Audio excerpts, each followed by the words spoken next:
tidak berfungsi, rudimenter, jadi jaringan fibrotik, dia tidak akan ada proses maturasi limfosite lagi. Proses maturasi limfosite itu berhenti sampai di situ. Berbeda dengan limfosit B. Kalau limfosit B itu akan maturasinya prosesnya sepanjang hidup, akan terus menerus. Dia dimaturasi di sumsum tulang. Itu nanti yang salah satu yang membedakan limfosit T dan limfosit B. Kemudian di mana limfosit T itu? Kan tadi sudah terjadi maturasi ya di timus. Kemudian dia kemana? Dari timus ini nanti limfosit T akan dibawa ke limfonodi secondary atau perifer. Di sistem perifer, yaitu di limfonodi. Di limfonodi nanti kalau adik-adik lihat ya di sini dia akan limfosit itu akan berada di sini. Bersiap-siap itu disebut dengan limfosit naif atau kita bilang naif T cell. Ini kita bicara tentang T cell ya. Naif T cell. Naif T cell itu apa? Naif T cell itu adalah sel T, limfosit T yang sudah matur tetapi dia belum teraktivasi. Jadi limfosit T itu yang tadi diproduksi, dimaturasi di timus, kemudian timusnya merujukkan, kemudian itu dibawa ke perifer. Di situ dia berjaga-jaga. Berapa jumlah sel T itu? Banyak sekali. Banyak sekali. Ya.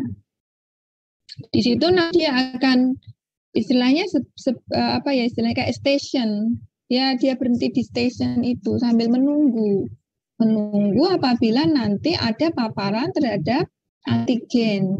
Nah, antigennya dibawa siapa ke limfonodi?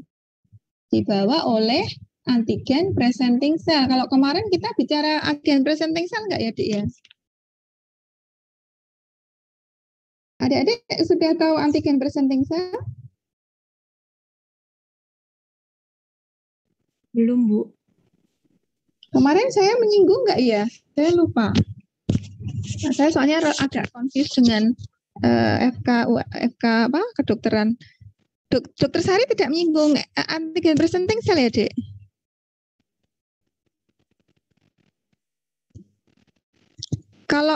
Karena kita harus tahu antigen presenting cell. Nah ini, mungkin saya contoh ini ya, Dek ya.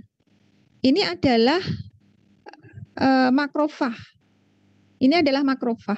Makrofag itu adalah salah satu sel yang berfungsi sebagai antigen presenting cell. Selain makrofag ada sel dendritik.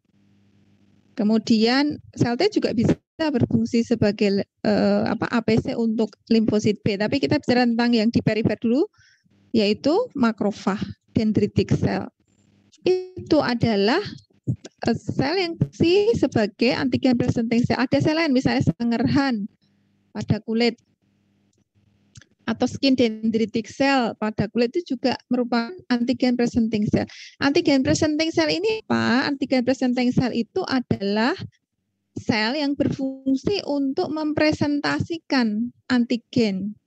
Mempresentasikan itu ya mempresentasikan bahasa Jawa, bahasa Indonesia apa ya? Dia akan istilahnya membawa antigen itu kemudian dipersembahkan gitu loh, dikenalkan, dieksposkan ke sel T.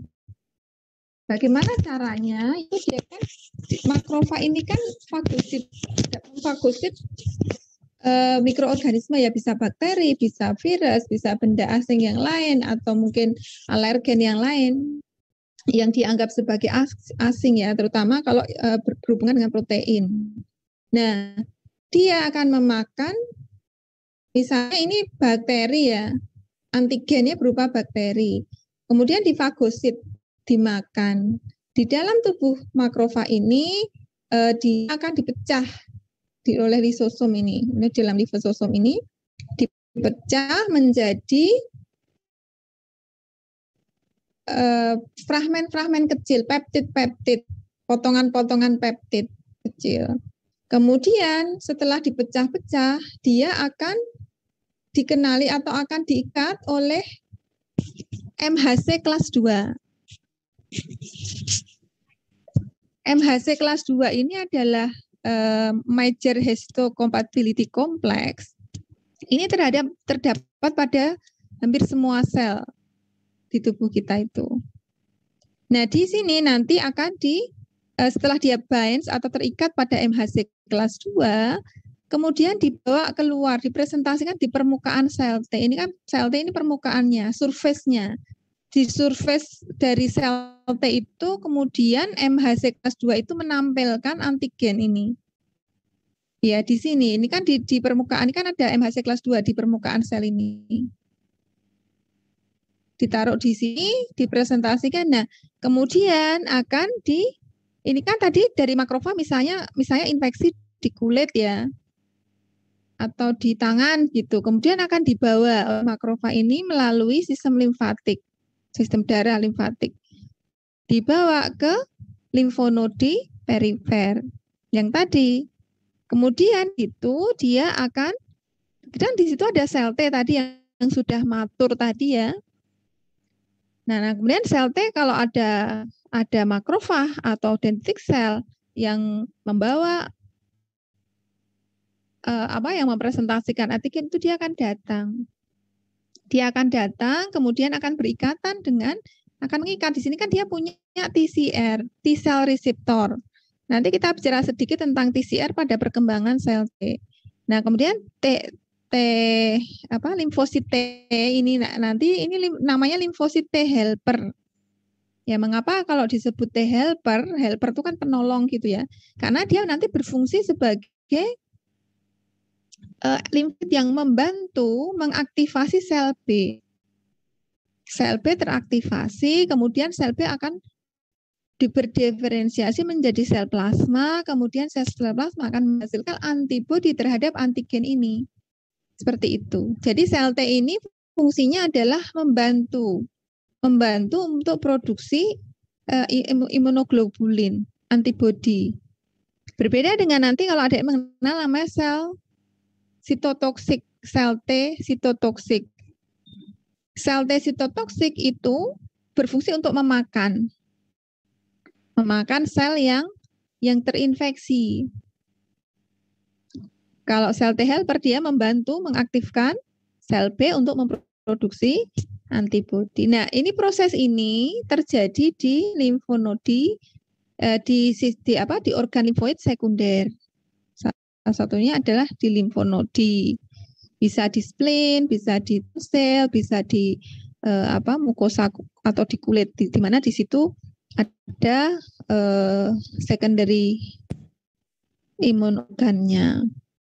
Jadi kalau kemarin kita ulang kembali, secondary imun organ itu adalah tempat interaksi antara antigen ini ya, kemudian antigen presenting selnya ini, antigen presenting kalau dalam hal ini adalah makrofag dan limfosit. Sehingga di sini di secondary lymphoid organ itu adalah tempat perkembangan imun respon adaptif. Kalau kemarin kita bicara sedikit tentang respon imun seluler ya. Kalau ingat kembali adik-adik, seluler itu diperankan oleh apa ya kemarin ya?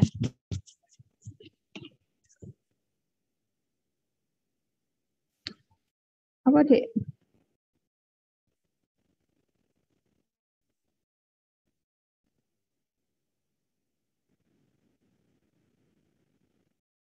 Apa selnya yang berperan?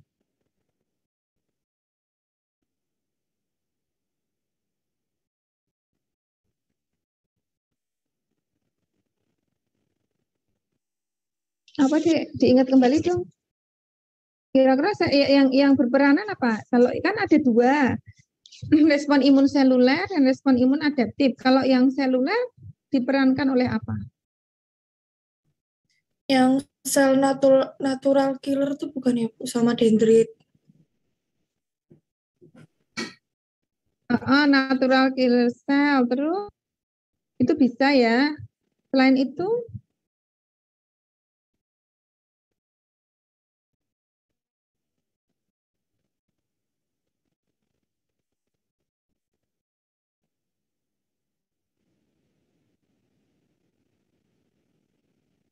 sel apa?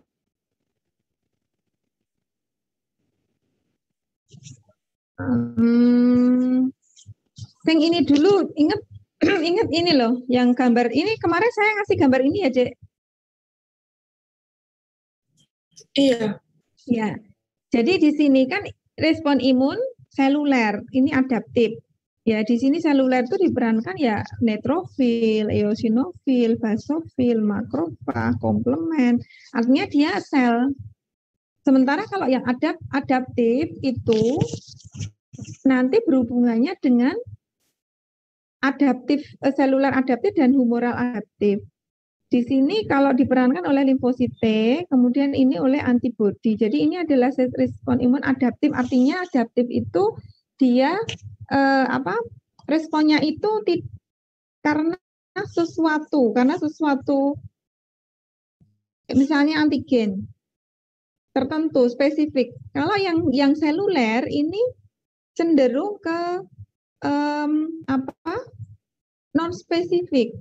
Jadi apapun, misalnya kalau bakterinya A, B, C, virusnya A, B, C, atau mungkin yang lain, dia akan melakukan hal yang sama, neutrofil ini. Dia akan memakan, menghancurkan, makrofag yang memakan, kemudian, nah kalau makrofag ini kan memang dia sebagai APC ya, antigen presenting cell ya, jadi dia bisa menggabungkan antara innate dan adaptive immunity kalau makrofag. Tapi kalau yang diperankan oleh sel, itu neutrofil, eosinofil, basofil, ini tidak spesifik. Seluler ini yang T sitotoksik ini juga bisa masuk ke sini, termasuk seluler yang T sitotoksik ya, bukan yang limfosit T helper tadi. Karena sel T sitotoksik atau disebut dengan NK cell.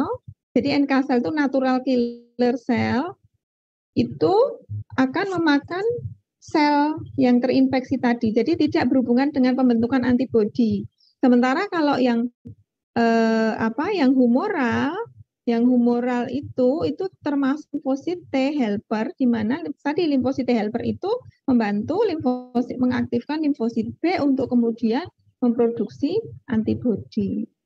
Seperti itu. Jadi kalau kita ingat kembali tentang sistem yang seluler dan adaptif ya. Seluler itu bisa juga dibilang natural. Ya walaupun sebetulnya yang adaptif itu ada juga seluler, tapi dia dimasukkan ke dalam seluler yang T sitotoksik tadi karena dia tidak berhubungan dengan adaptive immunity, tapi berhubungan dengan fagosit ya, istilah menghancurkan sel yang terinfeksi, jadi secara langsung. Kemudian ini sudah kemarin, tadi sudah tahu ya, berarti kalau kita bicara tentang antigen presenting cell sudah tahu ya, maksudnya seperti ini. Ya, dia makan, dipecah-pecah, kemudian diikat oleh MHC. Nanti kalau belum tahu MHC ya, nanti kita terangkan lagi MHC itu apa, kemudian dipresentasikan di luar, sehingga kalau sudah dipresentasikan itu T-sel mengenali. Tapi kalau dia belum terpresentasi oleh makrofag, sel T ini nggak akan beraksi. Ya, kalau tidak dimakan oleh makrofag dan dipresentasikan, sel T ini tidak akan beraksi dan tidak ada produksi antibodi. Jadi dia harus melalui proses seperti ini. Nah, kemudian kalau tadi kan kita bicara sedikit limfosit T ya, limfosit B hampir sama. Jadi limfosit B tadi dia di proses maturasinya terjadi di bone marrow atau di sumsum tulang. Dan ini proses produksi ini seumur hidup, sepanjang usia. Berbeda dengan limfosit T, di mana setelah terjadi rudimenter, fibrotik, limfosit T ini sudah, thymus ini sudah tidak berfungsi, limfosit T itu sudah di maturasi di sini, proses maturasi limfosit itu sudah berhenti pada saat itu. Nah, kemudian tadi limfosit T yang matur, yang dari thymus tadi, kemudian akan dibawa ke limfonodi atau limfoid perifer.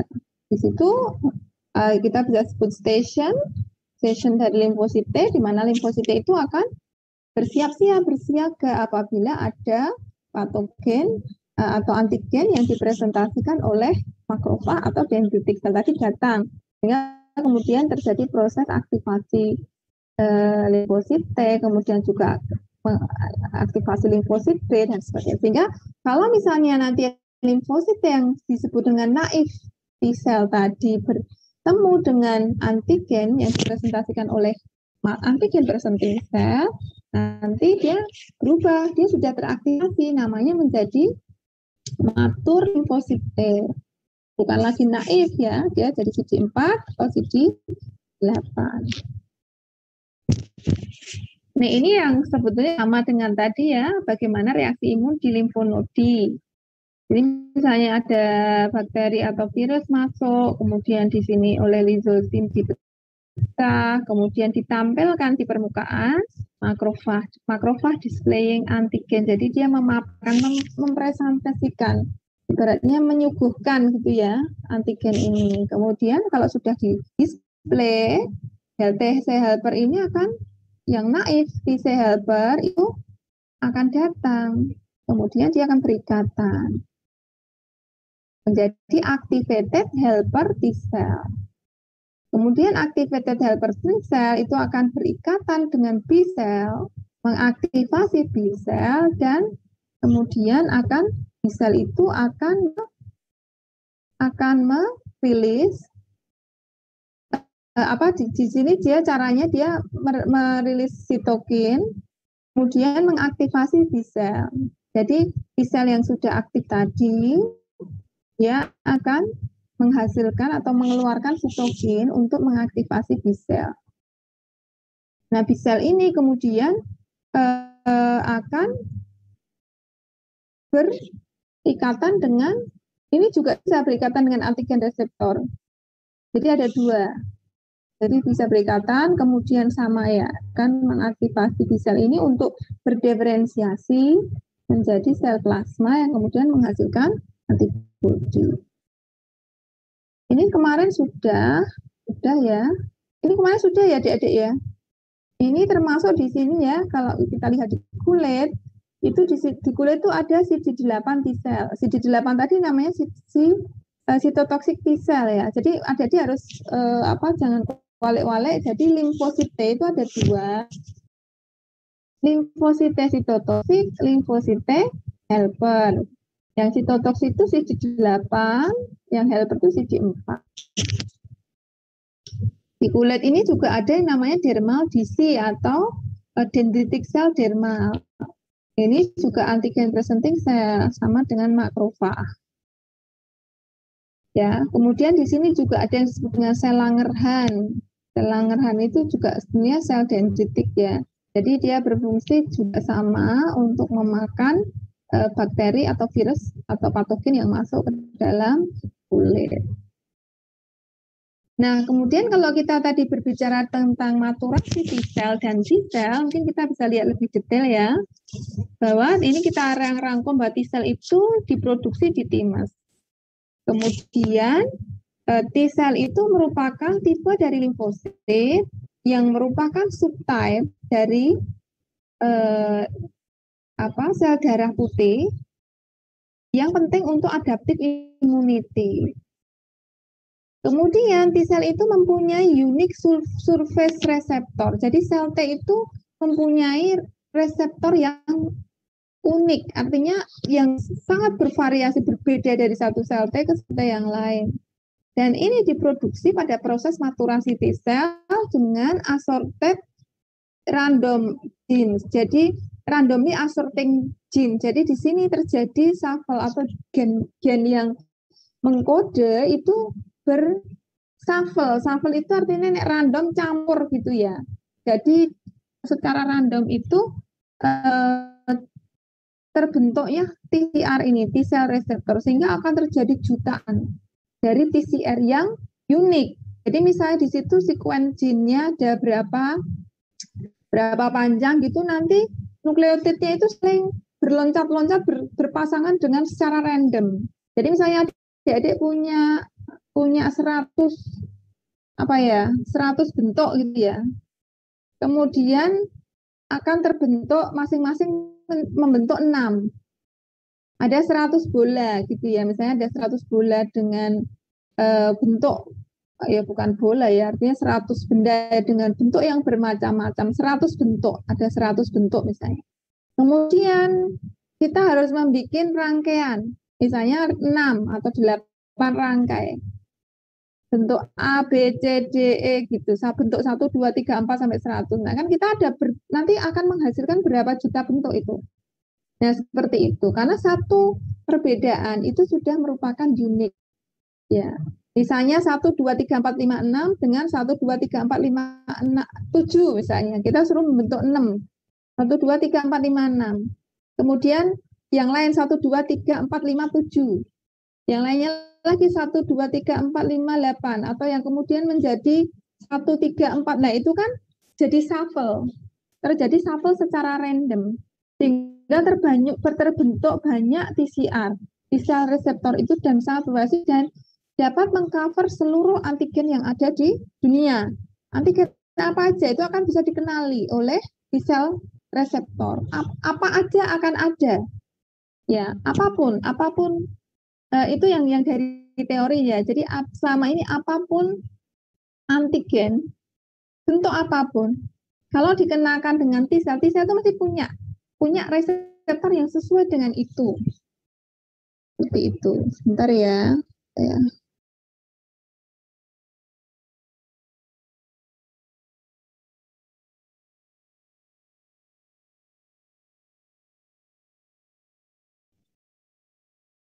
Nah, kemudian T-cell itu akan mengenali partikel asing dengan tadi T-cell reseptor yang jumlahnya berjuta-juta itu. Ya, dan hampir mengenali semua reseptor, semua antigen maksudnya. Kemudian ada dua tipe, yaitu T-cell helper dan T-cell cytotoxic.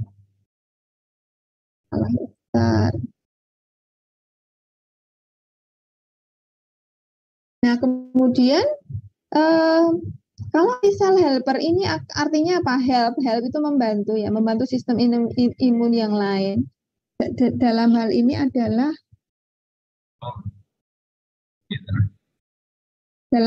adalah sel B, kemudian untuk sel T sitotoksik itu akan membunuh sel yang terinfeksi, terutama adalah sel yang terinfeksi virus, karena virus ini sifatnya adalah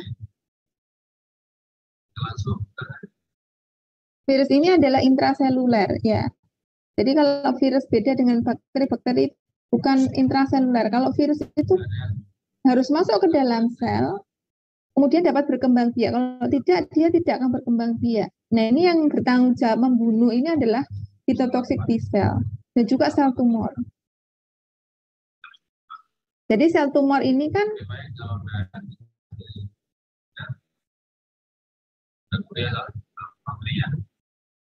ya, jadi kalau misalnya sel tumor itu kan dia akan mengekspresikan protein yang berbeda ya. Sebetulnya kalau dalam sistem regulasi sel itu ada tanda, ada sign bahwa sel itu tidak normal. Sehingga sistem imun ini bisa datang, sel T sitotoksik ini datang, kemudian membunuh sel itu. Sehingga peranan sel atau imunitas pada penyembuhan sel kanker itu sangat penting. Karena itu tadi peranan dari sel T sitotoksik itu. Mungkin sampai sini ada pertanyaan? Bentar, saya tak mengisi.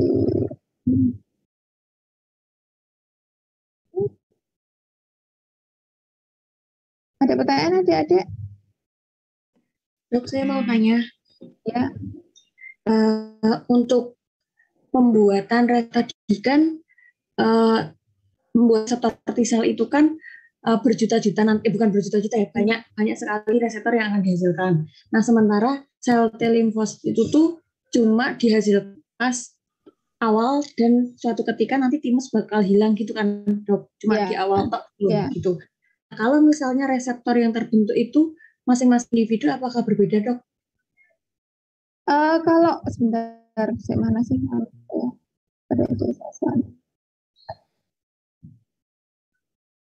Kalau untuk apakah masing-masing individu berbeda, mungkin iya, mungkin tidak. Kemungkinan sama, ibaratnya gini. Kalau jadi gini dek, pada saat nanti kita akan bicara ya tentang development T cell setelah ini, nanti mungkin lebih ke situ. Tapi kalau pada apakah misalnya pertanyaannya apakah individu A dengan individu B, individu C itu mempunyai T cell reseptor yang sama atau tidak? Kita tidak bisa mengatakan sama atau tidak, tapi kalau dari secara logika misalnya di dalam tubuh, karena proses pembentukan TCR ini kan karena adanya shuffle dari jin, kan gitu. Nah, masing-masing kita kan punya jin sendiri-sendiri kan. Dan jin untuk yang memproduksi limfosit T itu kan mungkin sama antar kita. Antar human itu kan sama. Kemudian di situ shuffle dengan sangat random sekali. Jadi persentase samanya sangat tinggi. Mungkin ada sedikit yang berbeda, tetapi hampir mungkin majority itu akan sama. Jadi antara individu A dengan individu B itu untuk TCR-nya. Jumlahnya karena jumlah sel ini, jumlah T cell ini kan juga banyak sekali. Kemudian apakah dia bisa, ibaratnya gini, apakah dia itu bisa menampung misalnya yang tinggal di sini dengan tinggal di luar negeri, misalnya dengan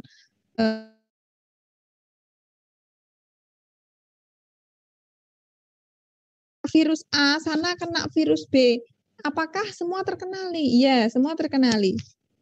Kalau kita baca di referensi itu bisa dikatakan bahwa TCR itu dapat mengenali apa jenis antigen yang ada di dunia ini, seperti itu.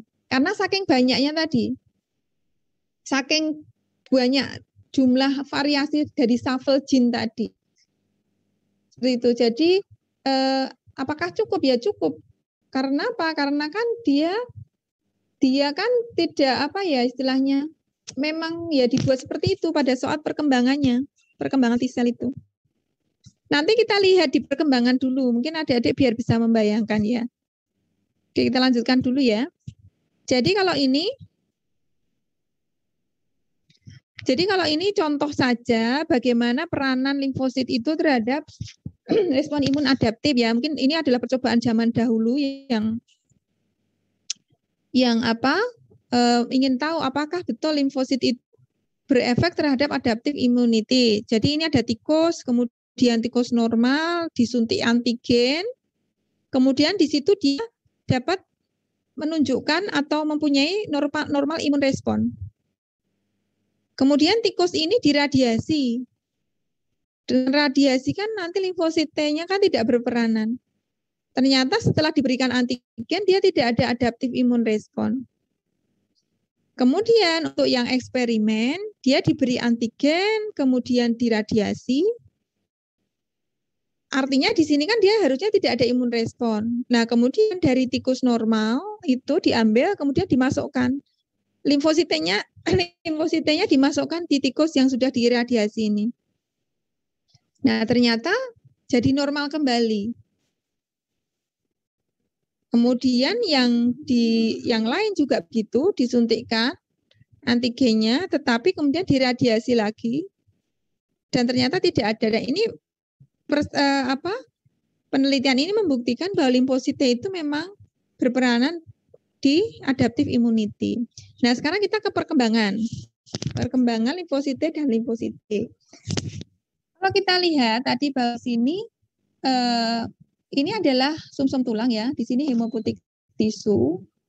Kemudian ini adalah lymphoid progenitor cell. Ini adalah hemopoietic stem cell. Kemudian ini juga lymphoid progenitor cell. Ini adalah B cell, depending B cell. Nah, di sini ini ada di imatur limfosit. Imatur limfosit itu pada primary lymphoid organ. Di sini terjadi reseptor rearrangement. Kemudian expression of receptor in the cell surface dari limfosit T limfosit B tadi, kemudian terjadi selection process. Kemudian ini di sini ya, di sini dan di sini. Kemudian pada matur naif limfosit itu di peripheral lymphoid organ ini ya, yang nomor 2 ini. Jadi di sini adalah exit primary lymphocyte organ to the circulation. Jadi lymphoid apa? Dikeluarkan di sirkulasi, kemudian dari sini dikeluarkan ke sirkulasi, kemudian masuk ke secondary lymphoid organ. Jadi dari sini dan dari sini. Ini kan tadi kan ini dari imatur ya, setelah matur kemudian masuk ke dalam lymphoid organ. Kemudian diaktifasi di sini di secondary lymphoid organ itu kemudian akan bermigrasi ke infected tissue. Seperti itu. Jadi ini gambaran umum dari proses sirkulasi dari dan maturasi limfosit T dan limfosit B. Jadi dari sumsum tulang untuk limfosit B, kemudian timus untuk limfosit T. Di sini terjadi proses maturasi. Terjadi reseptor gene rearrangement. Kemudian terjadi selection proses. Kemudian setelah itu masuk ke dalam keluar, masuk ke dalam secondary lymphoid organ. Di sini diaktifasi, kemudian setelah diaktifasi dia menuju ke infected tissue. Nah, kalau kita lihat di sini maturasi T sel ya. Ini terjadi tadi sebelum masa puberti ya. Pada masa janin, anak terjadi maturasi T sel lymphoid tissue. Mungkin saya ini aja sini ya. Jadi di sini T sel ini bisa jelas nggak ya gambarnya?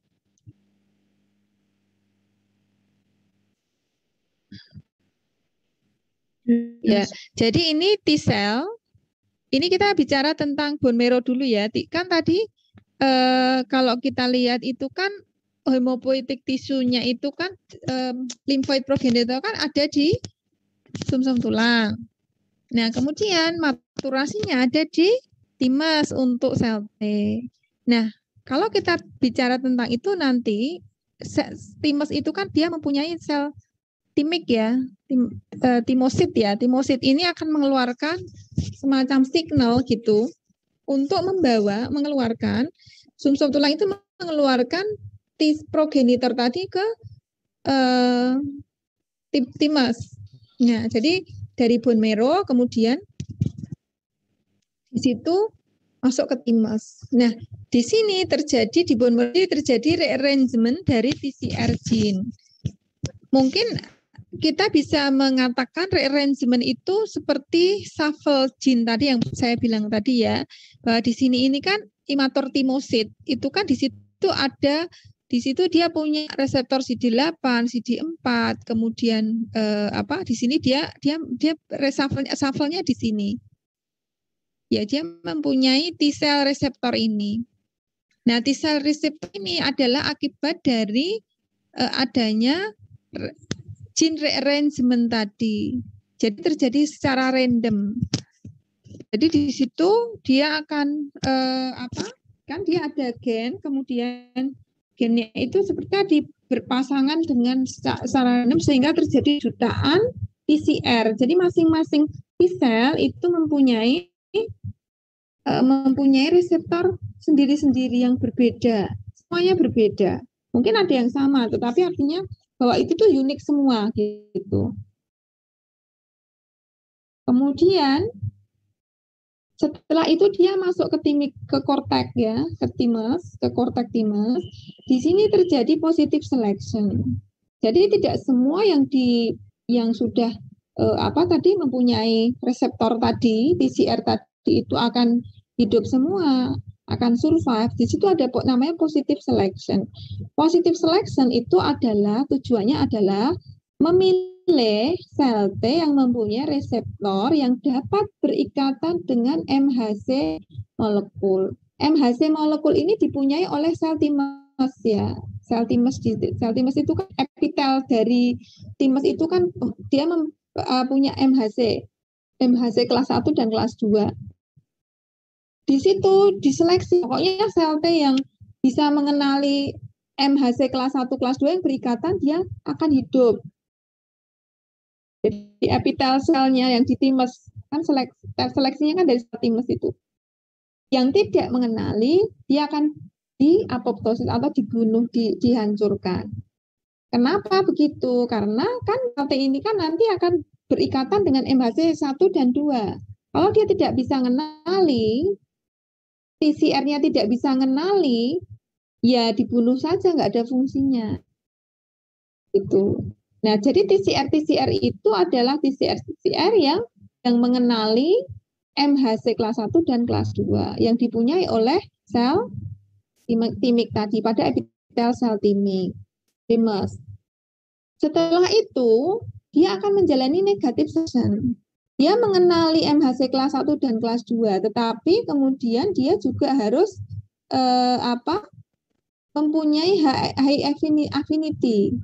Negative selection itu adalah yang dapat berikatan dengan reseptor MHC, self MHC or self MHC. Apakah dia berikatan dengan self antigen? Maaf ya. Kalau misalnya dia tidak berikatan dengan self antigen, maka dia akan hidup. Kalau dia berikatan dengan self antigen, maka dia akan mati.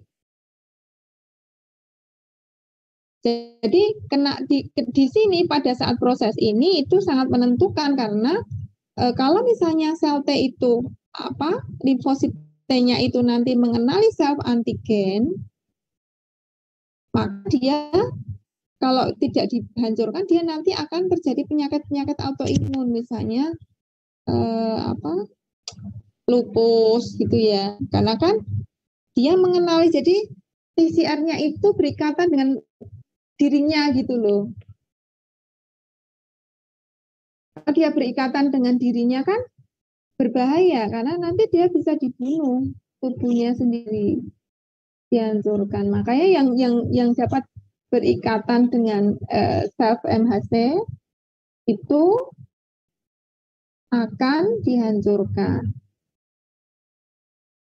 Seperti itu. Nah, kalau sudah melalui negative selection ini diharapkan bahwa sel T itu sudah artinya sudah dia dapat mengenali antigen, tetapi dia tidak berikatan dengan antigen di tubuhnya.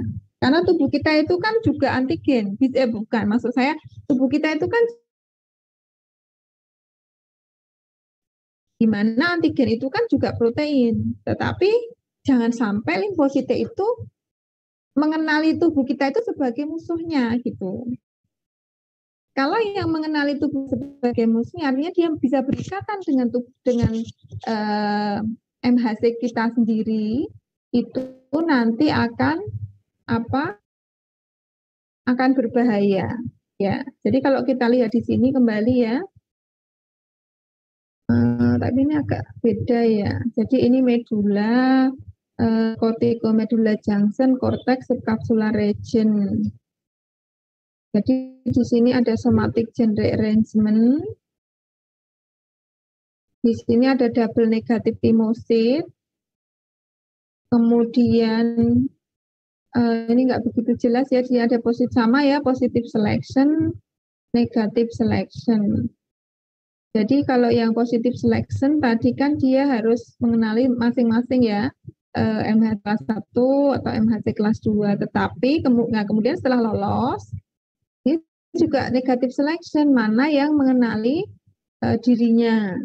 Ya, yang mengenali dirinya sendiri dihancurkan, seperti itu. Jadi kalau kita lihat di sini, sel T limfosit yang lolos seleksi positif tadi bermigrasi ke medula thymus ya, ke medula ini, bermigrasi ke medula thymus, kemudian masuk seleksi negatif. Seleksi negatif itu terjadi di medula oleh sel-sel ini, yang kemudian mempresentasikan sel antigen kepada limfosit T. Nah, ada dua kemungkinan. Yang pertama, sel T-nya berikatan dengan sel antigen. Kalau ini terjadi, maka di apoptosis, kemudian dimakan oleh makrofag. Kemudian sel T yang tidak berikatan dengan sel antigen akan lolos. Kemudian survive ke sirkulasi menuju limfoid perifer. Di sini dinamakan naive T cell. Naive T cell itu yang belum teraktivasi. Nanti kalau dia bertemu dengan antigen, baru dinamakan limfosit T yang teraktivasi. Nah, ini resumenya ya. Jadi dari T-cell prekursor, kemudian di situ terjadi rearrangement dari reseptor dalam thymus, kemudian atur T-cell yang ada kemudian negatif selection yang mengenali self MHC itu ini positif selection ya, signal survival, kemudian yang berinteraksi sangat kuat dengan tubuhnya itu akan di-remove. Ini yang negative selection. Jadi yang berikatan sangat kuat itu akan dihancurkan. Kemudian kalau dia di perifer tadi di secondary lymphoid organ, dia bertemu dengan antigen yang dipresentasikan oleh makrofag, maka kemudian dia akan teraktivasi. Nah, mungkin kalau kita membayangkan seperti ini ya, seleksi klonal untuk variasi reseptor di limfosit ya.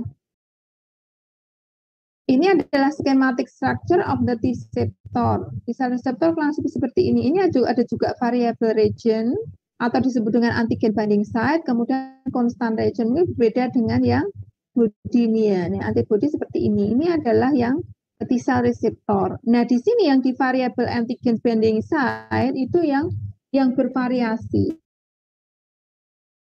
Di sini di somatic gene rearrangement pada perkembangan T-cell dan B-cell itu dapat memproduksi variety atau T-cell reseptor yang sangat bervariasi. Nah, ini tergantung dari variable region ini sama antara antibody dengan T-cell reseptor. Jadi misalnya ini ada contoh ya, single progenitor cell give rise to a large number of lymphocytes, each with different specificity. Jadi di sini mempunyai warna yang berbeda di single ini, jadi kan mempunyai beda-beda. Kemudian di situ terjadi removal of potentially self-reactive immature lymphocyte by clonal deletion. Jadi yang proses negative selection tadi, kalau dari kita ada produksinya banyak seperti ini. Ada yang lancip, ada yang hijau, ada yang ini cuma, ya ibaratnya seperti itu kalau kita warnanya berbeda-beda, dan ini jumlahnya banyak jutaan ya. Ini contoh saja. Nah, nanti ini akan dilihat sel antigen. Kita punya sel antigen. Oh, yang ini kenal, yang ini kenal, yang ini kenal. Ini berarti hancurkan. Ada tiga yang lolos. Nah, ini nanti yang lolos ini yang disebut dengan naive T-cell. Yang nantinya akan berhubungan dengan kalau misalnya ada antigen ini ya, misalnya ada antigen yang sesuai kan, ini kan jumlah seperti ini kan ada jutaan ya, puluhan juta ya. Nah ini misalnya ada satu antigen peptid, misalnya ini spike protein SARS-CoV-2 gitu, nempel gitu. Kemudian terjadi proliferasi, diferensiasi, kemudian terjadi aktivasi, membentuk klon efektor seperti ini. Kurang lebih. Jadi ini nanti terjadi proses lanjut. Ini nanti tolong dibaca ya. Jam berapa? Jadi tadi ada hematopoietik progenitor. Ini di stem cell, ada di sumsum tulang, kemudian masuk ke thymus tadi ya untuk jadi immature thymocyte tadi. After the thymus becomes inactive later in life, existing immature T-cell will proliferate through clonal expansion. Jadi dia kan proses pembentukannya sudah berhenti ya, jadi menjadi inaktif. Nah, kemudian immature T-cell bisa berproliferasi, tetapi jumlah apa tadi yang sudah terbentuk tadi, yang mempunyai TCR tadi memang sudah ada sebelumnya. Nah, ini tinggal perkembangan di situ untuk proses proliferasi dari masing-masing T-cell tadi. Kemudian 98% thymocyte itu memang mati ya dalam proses perkembangan thymus ini, baik melalui positive selection maupun negative selection. Nah, kemudian sebetulnya hanya 2% saja yang hidup. yang akhirnya berfungsi dengan baik. Jadi pada proses di awal kehidupan yang tadi ada proses positive selection, negative selection, itu sebenarnya hanya sedikit yang terseleksi. Itu aja sudah banyak ya, sudah cukup. Kemudian pada saat positive selection hanya T cell yang dapat mengikat MHC yang dapat hidup. Yang lain itu akan melalui proses apoptosis karena memang tidak berfungsi. Sehingga tidak akan memenuhi tubuh dengan unfunctional T cell. Setelah lolos dari positive selection, yaitu yang tadi bind to MHC yang dapat mengikat MHC, itu ada negative selection. Jadi T cell yang mengikat atau sangat mudah berikatan dengan self antigen itu akan dibunuh. Kemudian ada yang dibiarkan kehidupan untuk hidup untuk menjadi regulation T cell. Kemudian pada autoimmune disease disebabkan oleh antibodi atau T cell yang dapat mengikat self antigen atau antigen di tubuhnya sehingga dia menyerang selnya sendiri, organnya sendiri atau jaringannya sendiri. Biasanya hal ini terjadi karena kegagalan, salah satunya adalah karena kegagalan negative selection. Walaupun ada juga karena komponen genetik yang memang tidak normal. Jadi salah satu kegagalan dari negative selection adalah autoimmune disease. Kemudian kalau tadi sudah perkembangan ya, kemudian aktivasi, tadi sudah kita bicarakan ini aktivasinya terjadi di organ limfoid sekunder, kemudian saat ini sel tadi bertemu dengan sel dendritik matur yang mempresentasikan antigen. Kalau yang tadi sel dendritik atau makrofag tadi ya, dia berimigrasi ke organ limfoid sekunder, mempresentasikan kompleks antigen MHC ke sel T, kemudian dendritik itu juga dapat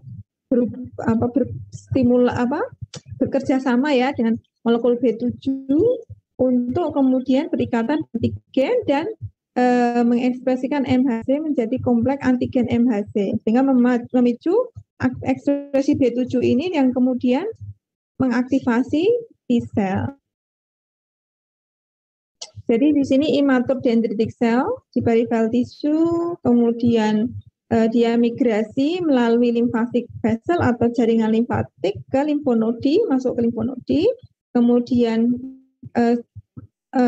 dendritic cell tadi kemudian mengaktifasi naive T cell, ya untuk kemudian menjadi aktif T cell. Kemudian aktivasi sel T sendiri ada tiga. Apa aja yang mengaktifasi? Yang pertama adanya sinyal aktivasi. Jadi tadi APC, antigen presenting cell, menangkap antigen, mengekspresikan MHC kelas 2 di permukaan. Kemudian kompleks MHC kelas 2 fragmen antigen tadi dipresentasikan ke sel T, dikenali, diikat oleh T cell reseptor yang sesuai, kemudian mengaktifasi naive T cell, menjadi T cell helper TCD4 positif. Yang kedua adalah sinyal survival. Di sini APC mengekspresikan molekul kostimulari B71, B712 ini ya. Jadi ini yang pertama tadi sinyal aktivasi, yang kemudian ini ada sinyal survival. Kemudian berikatan dengan CD28 dari permukaan T cell T kemudian teraktivasi dan akan survive. Yang ketiga adalah sinyal diferensiasi, di mana di sini APC akan memproduksi sitokin, ya, kemudian menentukan diferensi sel, apakah dia akan menjadi T cell helper 1 atau T cell helper 2. Ini adalah mekanisme aktivasi T cell. Kemudian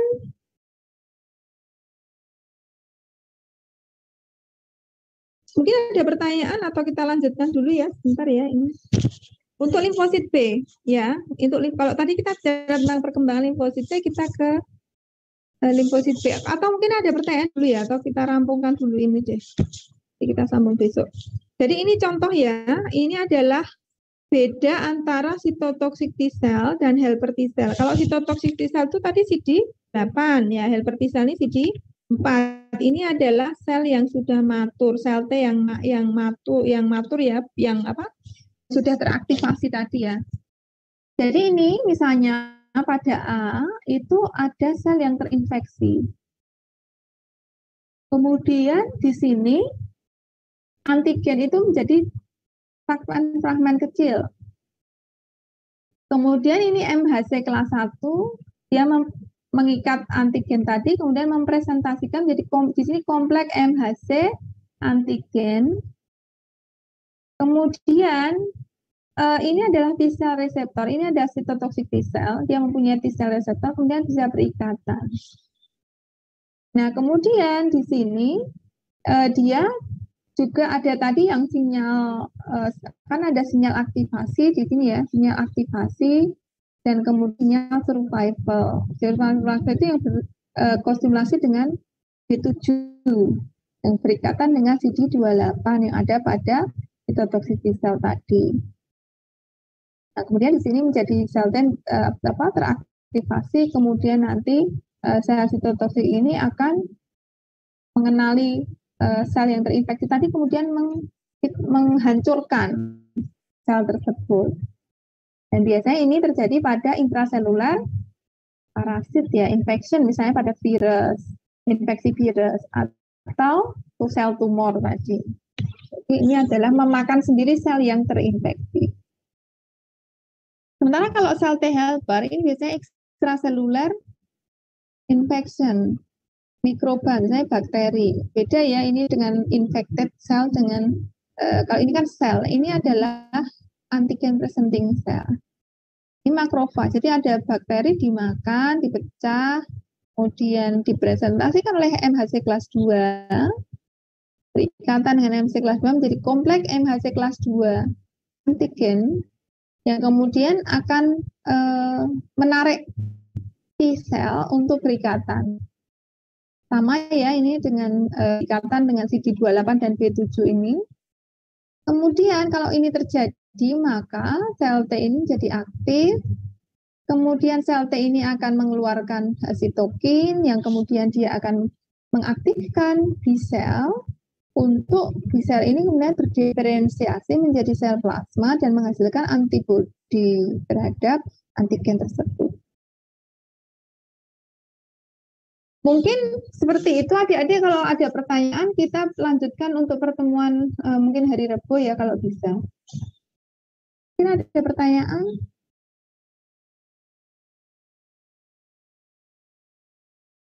Ya.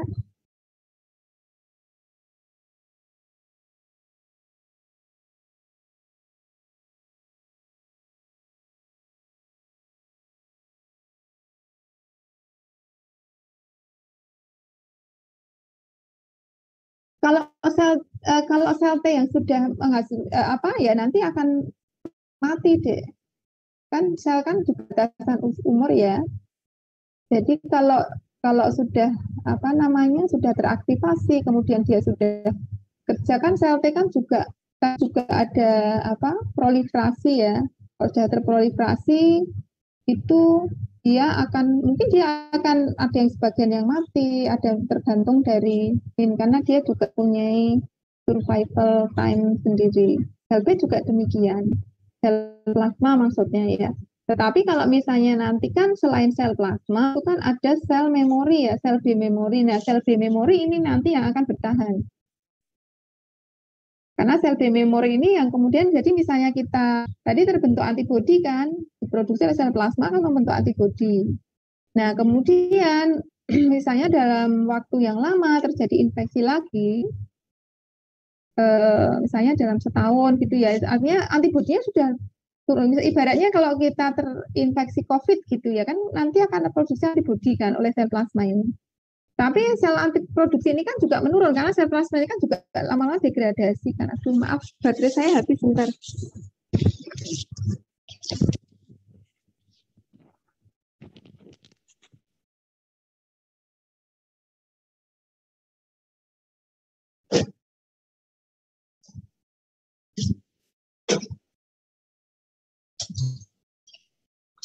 Bentar ya. Saya laptop.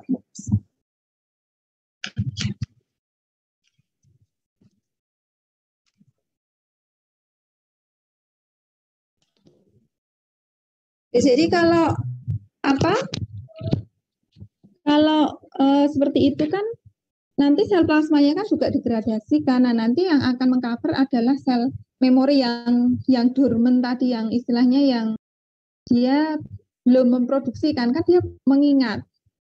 Nah, nanti dia yang akan kalau pada secondary infection dengan bakteri atau virus yang sama, sel memori ini yang aktif untuk menyerang kembali.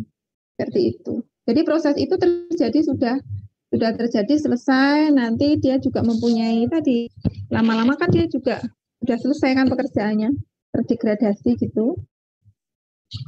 Kemudian nanti selanjutnya itu peranannya digantikan oleh sel T memori maupun sel B memori. Jadi ada sel T memori juga ya dalam dalam proses ini. Makanya mengapa kok kalau misalnya pada proses vaksinasi mau pada proses infeksi itu bukan hanya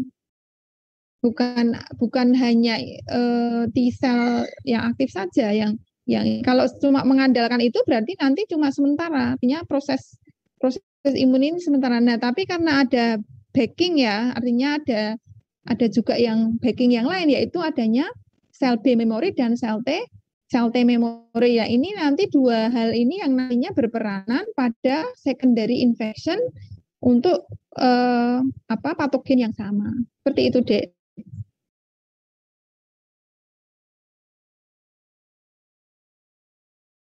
Mungkin ada pertanyaan lagi? Masih ada waktu sekitar 20 menit.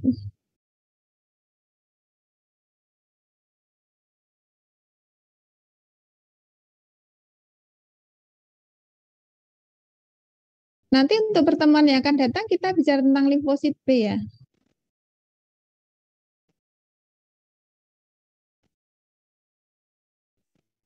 Ada pertanyaan lagi adik-adik?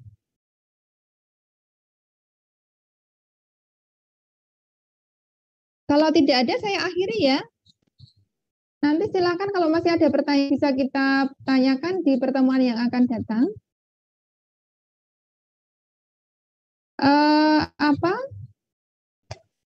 Saya minta tolong adik nanti bikin berita acara ya, Dik ya. Kemarin sudah bikin belum ya? Sudah saya beri formnya ya, Dik. Yang pertemuan kali ini kan berarti pertemuan yang kedua ya.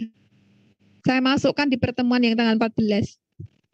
Tapi adik-adik hari ini tetap absen, nanti untuk pertemuan yang hari Rabu atau ini adik-adik ini tetap absen ya.